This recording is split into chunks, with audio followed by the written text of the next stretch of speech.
Hi everyone, and welcome back to another episode of Keeping Up With Conspicuous. Today we are joined by the lovely Rachel, and also we have Nico back on the podcast helping me co-host today, which is lovely. So obviously, Rachel, for those people that do not know who you are, if you was to give them a brief overview of yourself and what it is you do, that would be great. Okay, thank you so much. Okay, so my name is Rachel Irabor. I'm a Microsoft MVP for Microsoft Business Application. I'm a Power Platform and Microsoft Dynamics 365 CRM developer. Yeah, that's a brief summary of me. yeah, yeah. Perfect. That's fine. And so, where are you currently working at the moment? Okay, I'm currently working with a Microsoft partner and I'm staying in Malta. I'm a Nigerian and I relocated from Nigeria 2022 December. I got a job opportunity here in Malta and then relocated to Malta, yeah, from Nigeria. Amazing. And Yeah. I know you have previously worked with Nico, so Nico knows a Yes. little bit more about you, but you actually didn't start your Dynamics 365 career that long ago, was it? No, I No, think you're. I didn't. Yeah. So, I guess a good opportunity here is just tell us about how things started. I mean, probably even if you take it back to before you actually started, why Yeah. did you want to work in IT? Why did you want to work in Power Platform, Dynamics? You know, Okay. what sort of started that desire from your side, and what did you first do? What steps did you take to try and realize that dream? Okay, so I would not tell you something I planned for. So Dynamics, especially Power Platform, it kind of found me because it was not something I planned for. I was a student and I was studying industrial mathematics. So while studying industrial mathematics, I actually had no idea what my future was going to be like or what future career I had for myself, like what I could go into. But I got to know about Power Platform through attending a boot camp, especially when you mentioned IT. Like I had no idea that IT, like careers in tech, was something that anybody could come into. Yeah, And even when I got to know that, okay, there are actually different careers in tech, I had there was a lot of things that people were saying then that, okay, in order to come into tech, you have to know how to code, you have to be a professional programmer, and different other things. So during that period, I got to know about Power Platform. And even before I got to know about Power Platform, I was just looking for the next thing. Like, what should I do? And I really wanted to be independent. I did not want to reach out to my parents for everything I needed. I wanted to be independent and I was looking for a lot of things that I could do, but money was always the thing that was stopping me. So yeah, I got to attend a boot camp on Power Platform for free and I learned about Power Platform. During that period, I was able to build applications. It was not that complex, but I was able to build applications. I was able to build flows. Like then we have Power Visual Agents, which is now Copilot Studio. So then I was able to build chatbots. I was able to build dashboards and so many other things. So it was really amazing. And I fell in love with Power Platform. So I think it's a really long journey, but with me working with Dynamics right now, it's my role. My role title is a Dynamics 365 CRM developer, but I work with Power Platform and the applications in Dynamics 365 CRM. Yeah. Wow. Well, and that all just came from a free course, which I think is crazy because I think Yeah. most people nowadays expect they're going to have to pay money to even get courses, to even be Yeah. recognized within the industry. So I think that's so important for everyone who is watching to hear that you done it off a free course, you had a passion Yes. for Power Platform. Yeah. I assume, did you sort of have like in your spare time you were playing around with it a little bit and working things out for yourself? Did you put a lot of hours in behind closed doors for yourself and your self learning? Yes, I did a lot of a lot of development, like personal development, because I had a lot of things to learn. Like coming from a background where I had no idea that like tech was something that anybody could come into, and then knowing about Power Platform, because Power Platform, when I got to know about Power Platform, that was the first time I heard about Power Platform. Like I've not heard about Yeah. it before. that was the first time I got to learn about Power Platform. So coming from that particular background and then learning the applications in Power Platform, how to approach business problems with Power Platform, it was kind of difficult because I was at first, after the boot camp, I was doing it on my own. Like I had to go to Microsoft Learn. I also had there's a course on Audacity which is free, and also YouTube. There's a lot of Yeah. videos on YouTube. So I was doing everything I was doing there was free because I was a student. Yeah. So Yeah. yeah, so I was taking everything that was free. Yeah, so the community actually helped a lot, but apart from even my like working on my technical capabilities, I was also working on my soft skills, because there's something I've noticed is that while you grow, there are some things that you see that, okay, I'm not really good in this, like I'm not very good in this. These are my weaknesses. I noticed that while I was learning, and I noticed that I'm not a very good speaker. Like I don't know how to then, I did not know how to like communicate clearly in a way that when I'm talking to you, you would understand me. And I had issues with presentations. I had stage fright, like a lot of things. So I think I that's a felt that, common problem. I think a lot yeah, of people have the stage fright, and it can be quite a difficult thing to get over. yeah, So, I yes. mean, I guess how did you? I guess you were going on to talk about that. I mean, how did you come over those sort of issues or concerns from your side? Okay, for me, especially the communication, like right now, I'm speaking to you and you understand me clearly. If I ask you questions, I respond to your questions clearly, and it's really nice. It's a big improvement. So, yeah, so how I can say that I worked on that was just I got into the community. So that was one of the big helps I had. I got into the community. I started presenting at visual events, and then I progressed from visual events to speaking at physical events and conferences. I when If I'm attending a program or an event, a physical event, I try to volunteer. Yeah. And the position I'm volunteering in, I make sure it's a position that I can actually speak to people. Like maybe you're registering people in, you're trying to scan their what they have to actually enter them in. So I got Oh to yeah. actually speak, yeah, I got to actually speak to people from different parts of the world. And apart from that, actually having, like, now we are speaking, having calls with people on Teams, on phone calls and stuff like that. So it was really, really good. Yeah. And don't forget that you're a host of your own podcast as well. You Yes, can't I forget also that have, one. yeah. Yeah. Thank you very much. Yeah, I also started, that was one of the reasons why I started a podcast. I also started a podcast because I noticed that I'm not very good with videos. When I have like camera on me, I can't speak. I get stuck.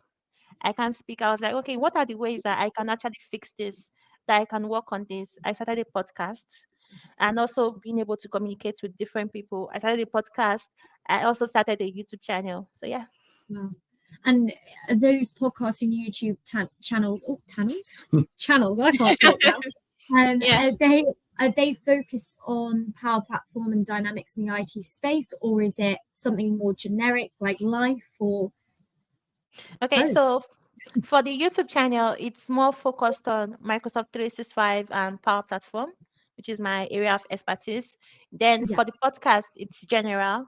I talk about Windows, different technologies, and also how people can get into that technology and capabilities, people sharing their experience, like how was your experience for you when you started this technology? Yeah. Wow. I think it's so amazing though, because I think this all comes back to you stepped out of your comfort zone. So you Yeah. identified your weakness, which for a first thing, that's so hard to do. Like, Yes. Yeah. Sitting Yeah. yourself down and thinking, what am I actually really good at, and giving yourself credit for that.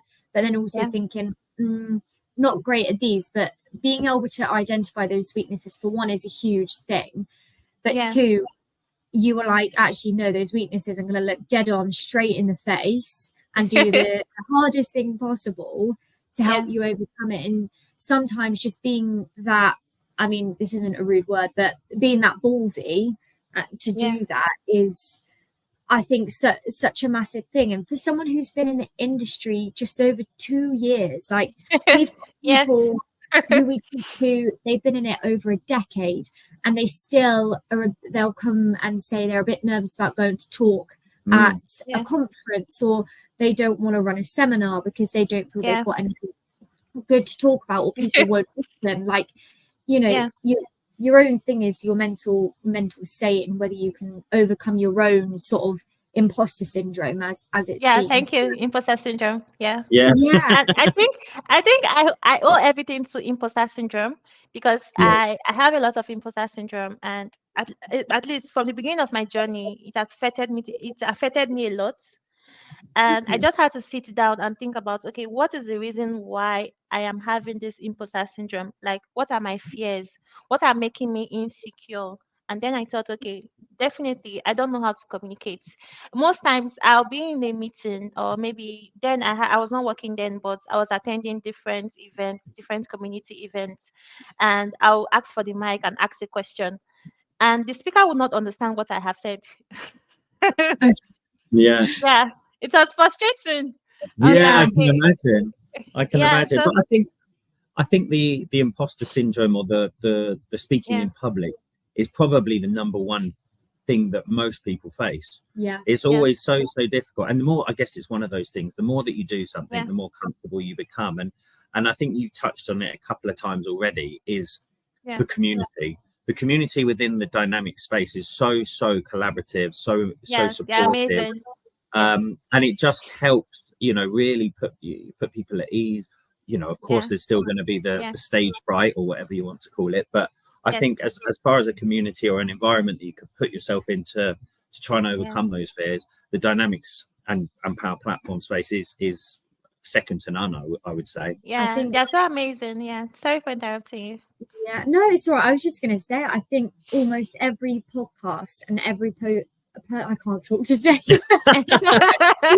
Lucy's turn. I know. Every person that I've spoken to on the podcast, I think at least once mention the community Yeah. and Yeah, say yeah, how amazing it is. But I think it's interesting because when you're talking about this, you talk a lot about sort of sitting yourself down and thinking, what am I insecure about? What are my weaknesses? So yes. have you found that's really helped? Are you someone that just sort of needs to look at yourself in the mirror and be like, right, what is it? Let's write it. Do you write it down? Like how do you discover it? I'm not that organized. Yeah, I'm not that organized, so I do Yeah. not write it down. I think especially when having imposter syndrome, it takes a while. Yeah. Like, when you're having imposter syndrome, and then it affects you for like 2 weeks, 3 weeks, you're not able to come back to what you are doing. And then I'm like, okay, why am I even crying, or why am I thinking so much about this? So what is the issue? What is wrong? Mm. And then I try to understand myself to know what is the reason why I'm having this insecurity, like I said, or why this imposter syndrome is coming at this particular moment. So it might Yeah. just be that maybe there's something I want to do at work, or there's an opportunity that I want to apply for, or maybe a speaking engagement. It might Yeah. just be anything that is causing the imposter syndrome. So I just have to think about it. What is the reason? And then what steps can I take to actually fix this? Yeah. Not really Yeah. fix because it's a stage by stage process. Yeah. For sure. And there's also a lot of people as well. I went to a talk at Dynamics Minds, obviously, where we met. Yeah. There was a Yes. talk specifically around, speakers and the support that people will give, and, Yeah. having mentors. There's people that will sit with you to help, Yeah. go through a session, and Yes. help you put things into place to give you the best foot to really be able to deliver a session that's engaging. Because Yeah. I think, especially when you first done it, you haven't done it before, you just don't know what to expect until you actually get Yeah. up there True. and do it. So, I Yeah. mean, have True. you got anything like, have you got sessions lined up at conferences? Have you been involved in any in-person ones as of yet, or is that's next on Okay. the list? Yeah, I've spoken a lot this year, but we are currently in July, and I'm just planning to attend and Yeah. volunteer for the remaining part of the year. But I've spoken at a lot of conferences this year. I spoke at Dynamics Con, which was in Denver. Yeah. Then I attended Dynamics Mind as an attendee. Yeah. And I also spoke at some virtual events too this year, and also physical events. So you mentioned something about mentorship. the mentorship is very important. But for me, I take it a little bit different because I noticed that I'm not very good with like mentorship mentee relationship, Yeah. because I'm not that, like I said, I'm not that organized. So, and I feel that a lot of people, yeah, and I feel that a lot of people, they are so busy, like they have what they are doing. Yeah. And with reaching out to somebody and telling them that I want you to be my mentor, and not being able to keep up, like if they give you an assignment to do this, to do that, and not being able to keep up, it's really, really discouraging, especially as a mentor and you For being a sure. mentee. So I know that definitely I would not be able to keep up, because I have it. Sometimes I'm doing something and I forget for a whole month that much I'm doing that thing. So it's really, really hard. So what I try to do is that I try to watch people from afar. Yeah. Like what are they, yeah, like what are they doing that I like? Maybe it might be speaking. Go to Google and search for their name, search on different talks they have given. I just try to listen to the way they speak, the way they interact with people, how they're like. I attended Scott Hanselman's session in London, Yeah. and his session was really, really amazing. He was not the only person speaking. He had somebody and they were speaking together. And the presentation, it was so amazing. Like it felt like a discussion that you are trying to be a part of. It was not like so formal, Yeah. it was not very, very formal, like okay, this is a formal presentation. It was just very informal. It was something, it's like a discussion that you want to be a part of. So that was the first time I heard him speak like in person. And then I started following. I was already following him already, but then I started looking for him everywhere. So I'd catch him. yeah, I started looking for him everywhere. I started listening to his podcast because he has a podcast. I started listening to his YouTube channel, searching for him. He has done different courses, so stuff like that. So I try to look at people from afar and learn from them. Yeah. Absolutely. I think that's a really important thing that you touched on as well about the mentorship and actually finding Yeah. people that you found something interesting from, and just Yeah. being brave enough to follow them, drop them a message, ask them a question, because as you said, Yes. people aren't really going to turn you down, and eventually they Yeah. will respond when they get some time. Like that's the type Yeah. of community you're in.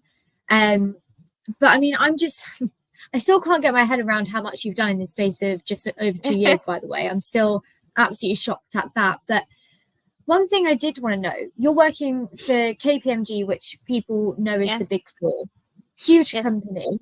And Yeah. to get that in as your first job is, I think, also amazing. So for you, going through that process, would you have any tips or advice to anyone preparing to have their first interview for a dynamics role as such? Okay. So I see this a lot. I see like a lot of people, they share this online. But for me, when I started then, I had no idea about this. But if I'm giving you advice right now, I'll tell you to be a part of the community. Try to share your knowledge. Even apart from being a part of the community, just share your knowledge. Maybe have a blog post or a YouTube channel. Because it was with me sharing my knowledge on LinkedIn, that was how I got to know about the opportunity. You understand? So with sharing your Yeah, knowledge online, sharing, it doesn't have to be too much. I posted on Twitter recently. I think that was earlier this year. I posted on Twitter this year that people who are just starting their journey in tech, they should try and be more involved with speaking, yeah, like giving presentations, speaking at events. And a lot of people were commenting like, is it not too early? What do you know that you want to, what's the reason why you think that you should? Yeah, like what do you think is the reason why you should think they should present? I spoke to Scott Duro. I think that was last year. I spoke to Scott Duro and I told him that I was having issues with understanding like the technical stuff. I want to be a developer, especially in the Microsoft ecosystem. yeah, And I was having a few issues with the way I wanted it to go. And he told Yeah. me that the advice he gave me was I should work on presenting, especially technical presentations. Okay. Because when Yeah. you're trying to give a technical presentation, you have to prepare for it. You have to research. You have to be yeah. ready. You also have to be ready for questions. So what I'll Yeah. yeah, Of I course. think I've diversed a bit, but yeah, so I'll tell you to give presentations, because apart from even normal presentations, when you start working, you also have to present. You Yeah, also Yeah. have to give presentations at work. You also have to communicate with your team members on what you are doing or what is happening on your part of your task. So I'll just tell you to share your knowledge. If you're looking for opportunities, you want to get into the dynamic space, I'll tell you to share your knowledge. It doesn't have to be a YouTube channel. It can be a podcast. It can be a blog post. It can just be normal contribution to open source, like Dynamics. There is open source in Dynamics. Yeah. You can contribute to open source in Dynamics, and from there, people get to know you, and you are also building a personal brand for yourself. Yeah. Exactly. I ran a seminar on this the other week, about how to gain your exposure in the Microsoft industry and how to network. And I think you've touched on a very key point about personal branding, because Yeah. if you're entering, and I think most people see it from like when you're in the industry, it's important. But I think flip it round, it's more so important going into the industry. Like, even if you're someone that wants to go into the industry and you're documenting, I done a course on and my key takeaways with it, or I had an interview today and I really struggled because they asked me this question and I didn't know how to answer it. Yeah. People will then engage, and it gets you out there as a person. And I think the more you give into the put into the community, the more it gives back to you. And I think that's so hugely important, because people do want to know what you're doing, or what you're struggling with, or whether people have tips. Like, if you're asking people for tips, people get an ego boost when they're responding to you because they have the answer, and it makes them feel good. And then also it helps the person out. I think it's just one of those things that what goes around comes around, and that's massive going into the industry, not just when you're in the industry. Absolutely. And I think the other thing as well, which we haven't touched on just yet, and it's about giving to the community and what you get out of it. So obviously, if some people will have noticed that under Rachel's name, she's got the Microsoft MVP status, which she's just recently achieved, which is fantastic after still such a short time. But I mean, what I'd love to know and to understand how that came about, and was it something that you were actively looking to achieve? How did that present itself, that opportunity to you? Okay, so for me, contributing to the community, it's a little bit different. I contribute to the community because I want to learn from it. Like I said, through the community, I got to learn how to give presentations, how to speak to people, like volunteering. Like, as I am right now, apart from being a Dynamics 365 CRM developer and Power Platform, I can also apply for different roles, because I have actually played those roles with being a volunteer or contributing to the community. So with contributing to the community, it's more like me just learning. So the first thing I did when I started my journey in Power Platform after the bootcamp, it took like a month, 2 months. I went back to the organizers of the bootcamp and I asked them that I would love to be a part of the community, like the part of the people actually organizing this bootcamp. Then the only thing I actually knew then was just how to build a power app screen, like the three screen power apps, like the one you just have to click on the Dataverse or you click on Excel and then it takes you straight to a three screen power apps. That was what I knew then. So that was why I started with my contribution. And then it got to a time where I had an issue with actually knowing what was the next step, because I was seeing a lot of people around me, and then I was in Nigeria. I was seeing a lot of people around me. They were all doing data. Like, the people I had around me were doing data. They were either data analysts or data scientists, or had a role in data or was pursuing a role in data. So I was like, okay, I'm not really seeing anybody in Power Platform, especially then. That was like, I when I completed that bootcamp, that was in November, and then I started my journey in January. So I actually had no idea. Like, I was not seeing people, especially in Nigeria. I was not seeing people who were actually in the Power Platform space. And then I moved from having this goal that I want to learn Power Platform to going into data. So when I got into data and I saw that it was not something I wanted for myself, I reached out to people online like Epredona, Fui, Azure, and Mary, that I want to know how their day-to-day looks like actually working with. I want to know how their day-to-day looks like actually working with Power Platform. I know that Power Platform is amazing. Like, you can do so many things with Power Platform. you can solve different business problems with Power Platform and in different industries. But how does it look like for you? Like, how do you actually work with this platform at work? And I also felt that, okay, apart from me having these questions, I felt that, okay, there are also people out there, especially in Africa, because Power Platform then was not so popular in Africa. I felt Right. that, okay, there are also people out there who also have the same question as me. And then that was it actually what also I was also using it to work on my speaking, communicating and stuff like that.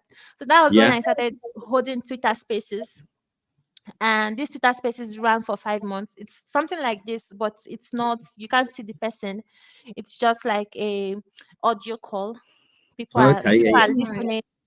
People are listening. People can ask questions. They can ask for the mic and ask questions. So I did that for 5 months. Invited different people from different parts of the world to talk about. So it's more like my podcast I'm doing right now, but Yeah. this was different because it was just focused on Power Platform, and I did that for 5 months in 2022. Yeah, and then I moved from that to holding during that Twitter Spaces. I started holding weekend classes on Power Platform. I was still learning then, and I felt that the knowledge I had was not enough to actually teach people. So I reached out to people in the Nigerian Power Platform space. I reached Yeah. out to them and told them that I would like to organize classes because with these Twitter spaces I'm holding, a lot of people out there who are actually interested in learning this.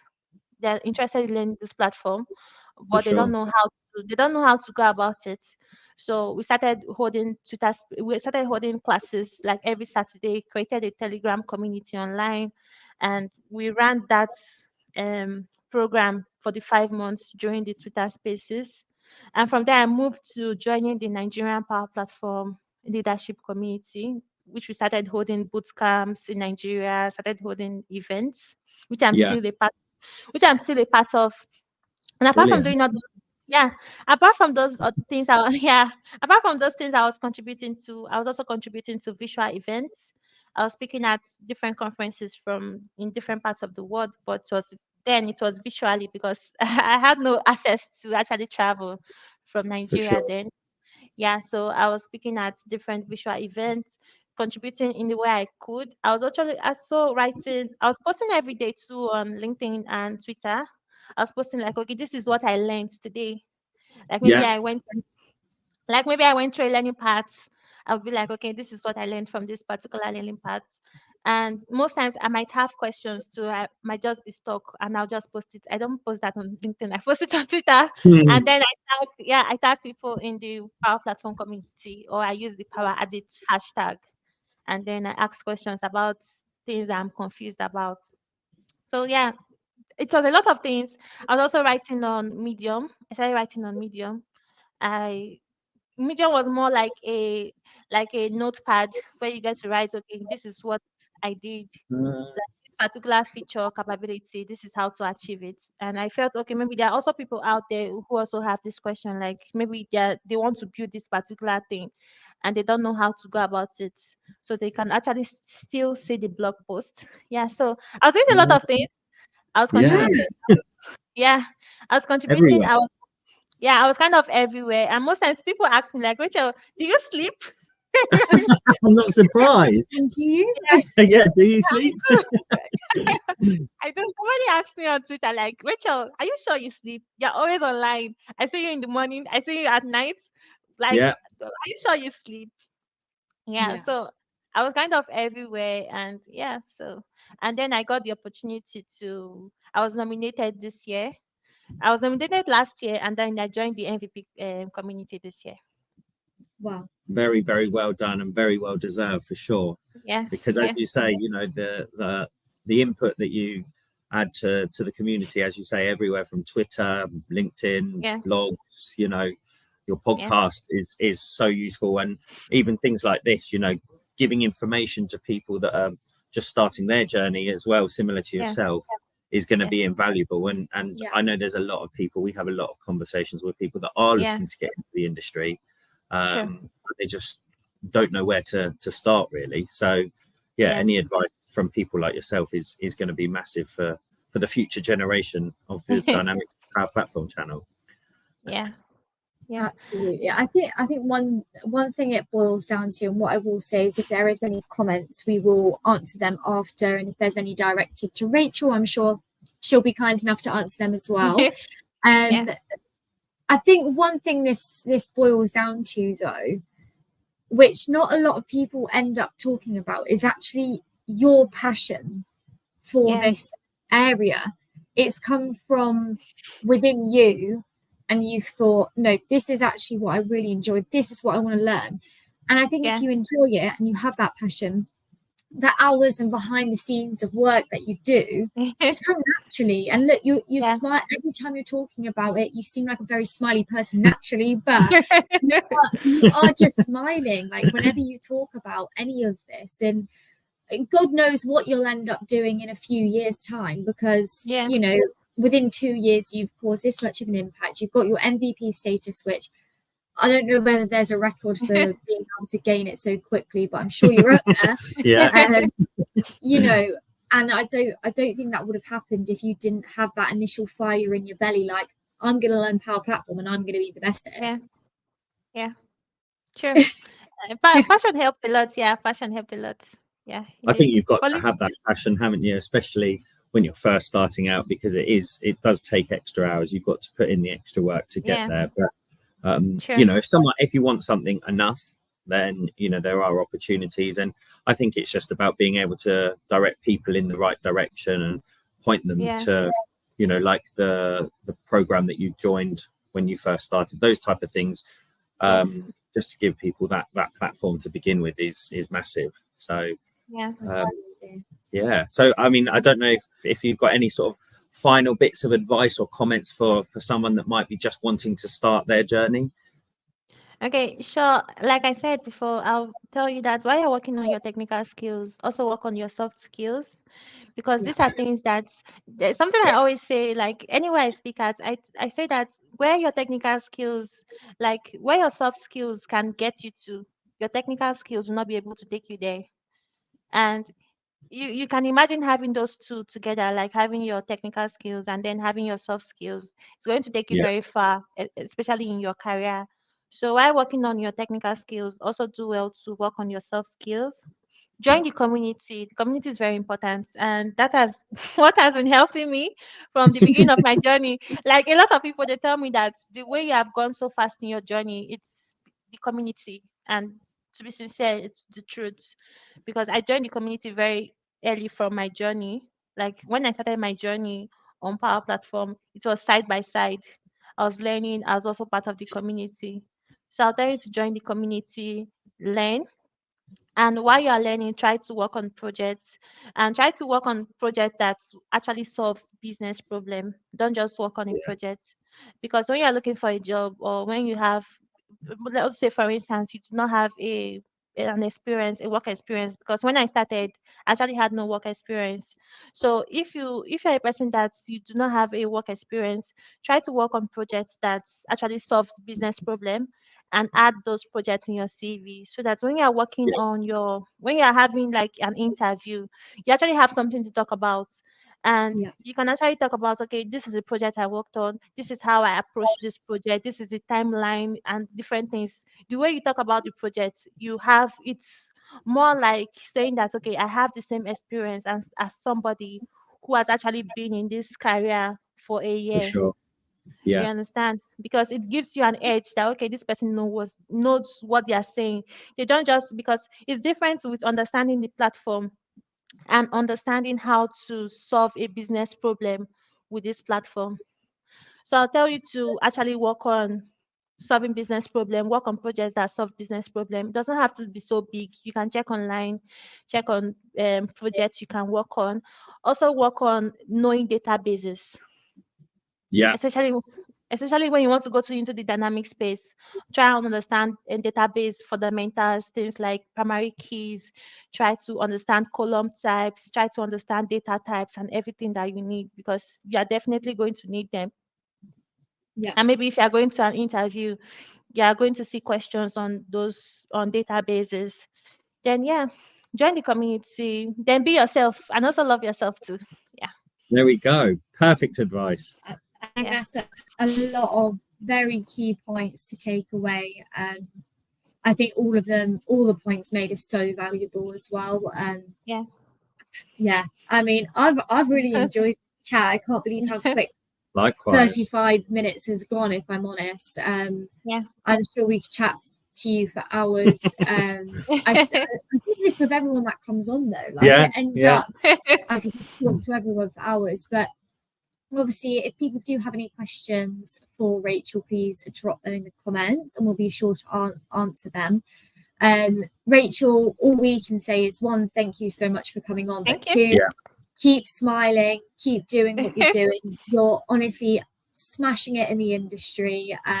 I'm so excited to see what's to come for you in your career, because I think you'll be a name people will know. That's cool. So yeah, once again, thank you. And then next week we'll be back for another episode. So thank you very much, everyone. Thanks, Yeah. Rachel. Thank you. Pleasure. Yeah. See you Thank you. later.